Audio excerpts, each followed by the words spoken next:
So now we start with chapter 18, where we're looking at human development and aging. We're looking at from that very first cell all the way until the very end of someone's life. What are the changes that are going to happen in that person's body? So some things that we're going to think about as we talk about development is fertilization. How does fertilization happen? What is cleavage, growth, morphogenesis, and differentiation? What are the 4 extraembryonic membranes? And then we're going to look at development from the pre-embryonic stage through the fetal stage and then even after birth, as well as fetal circulation and how sex is determined in an individual, focusing on the SRY gene. We're also going to discuss when sex becomes ambiguous and abnormal development of the sex organs. We're going to study birth, birth defects, and then look at aging and what effects aging has on our bodies. So let's look at fertilization. Remember in the last chapter we talked about fertilization and pregnancy and how those are 2 separate terms. Fertilization refers to the union of sperm and egg to form a zygote.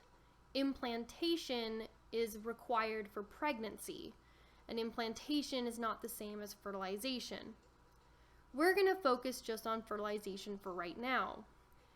So when sperm and egg have come together, we form the very first diploid cell of an individual called a zygote. Now, this egg, when it joined with sperm, has very special features that are going to help prevent more sperm from getting in than necessary. And so we have this outer matrix that we call the zona pellucida. And outside of that layer, we have some teeny tiny little cells called follicular cells. And collectively, we call that layer the corona radiata.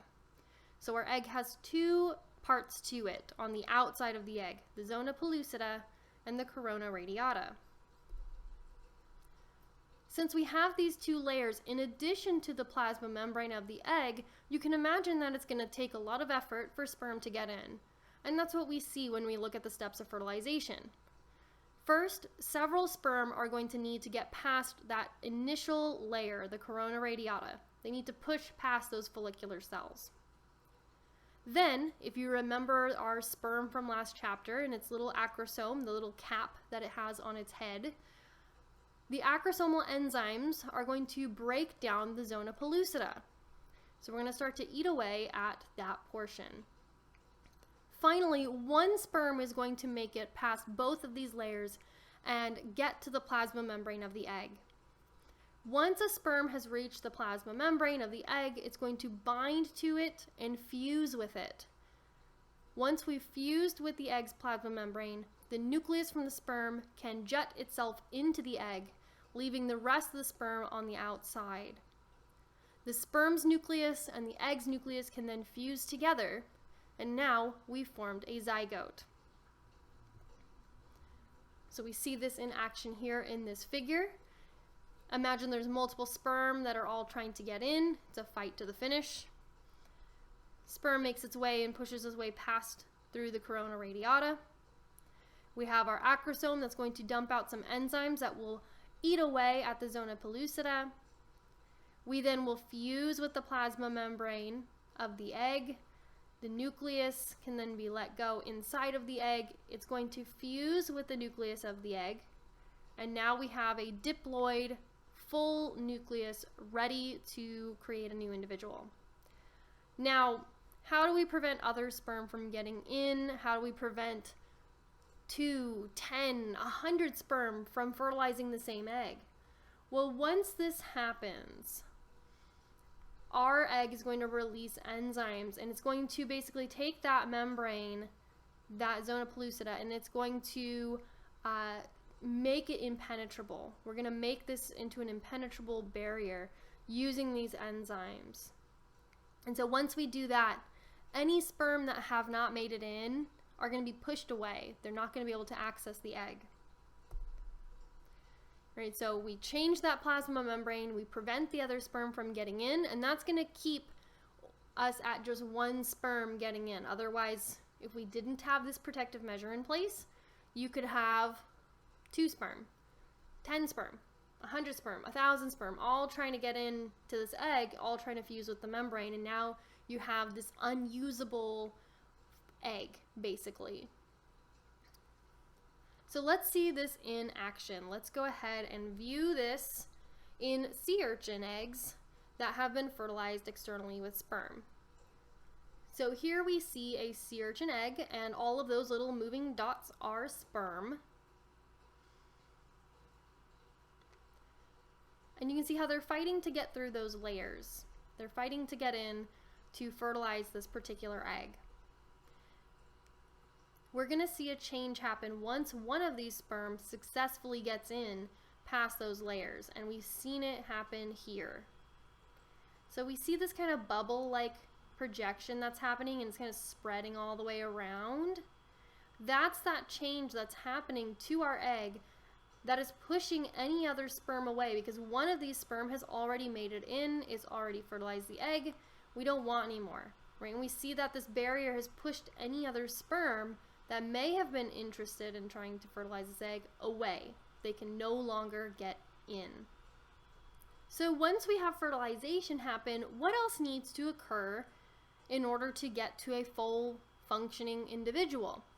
At this point, we're just a single cell, and we don't really have any of the mechanisms or any of the tissues or any of the organs we need to be a fully functioning human. We have to get there. We call that process development. And there's a few stages to development, a few terms involved in development. One is cleavage. Cleavage just refers to, dividing without growing. So we are going to go through mitosis, but we're not going to get any bigger. Growth, which means we're dividing and we're getting bigger. Morphogenesis. This is where cells are going to move around so that we can start to take shape. We're not just a ball of cells that doesn't really look familiar. We're moving cells around and specializing and whatnot to create something that looks more human-like. And differentiation. This is when a cell takes on its specific role. It becomes a blood cell. It becomes a muscle cell. It becomes a neuron in your brain. And that's going to mean that we're going to have specific and special functions, as well as shape and size and structure. And the first system that we see is the nervous system, which, if you think about it, makes sense since the nervous system has so much control over everything else going on. But some of these cells are not going to be part of the new individual. Some of these cells are going to be some extra support on the outside of the embryo. These are called the extraembryonic membranes. Extraembryonic tells us that it's extra, it's beyond our embryo that's developing. So not every single cell that comes from our zygote is actually going to be us. Some of these are going to be part of the placenta. Some of these are going to be nutritional. Some of these are going to be for cushioning. So let's look at our list of extraembryonic membranes. We have the chorion. This is the fetus's half of the placenta. So the mother will create part of the placenta with her endometrium, the inner lining of her uterus. And the fetus will also contribute some of its cells, some of itself, to the placenta as well. And this is going to provide that place where we can overlap with the maternal side and the fetus side for nourishment and waste disposal. It's important to note that we don't have a crossover of actual blood here. There's still a separation. The allantois is going to eventually become the bladder and the blood vessels of the umbilical cord that are going to carry blood to and from the fetus. The yolk sac, this is smaller in us. There's really not much yolk in humans, but other organisms have a much larger yolk. This is where we have some blood vessels and where our first blood cells will actually come from. And then lastly, the amnion, which probably sounds the most familiar out of all of these if you've heard of amniotic fluid. So amnion holds that amniotic fluid in, and it's going to provide some protection, some cushioning, sort of like an airbag for that developing embryo. So let's look at each of these extraembryonic membranes. So here's our developing fetus. You can see it already looks somewhat human-like at this point. The umbilical cord. Here's the yolk sac, kind of connecting along with that umbilical cord. The allantois is part of the umbilical cord area. The chorion, which is this middle kind of layer sandwiched here, and the amnion on the very, very inside. We see that we have the maternal blood vessels as part of the endometrium, and then we have the fetus's side with these chorionic villi, which are projecting in close. But if we look at the blood vessels from the mother and blood vessels from the embryo, they don't actually physically connect. We're going to have some diffusion across from one blood vessel to another, but we don't actually share or mix blood between the embryo and the mother.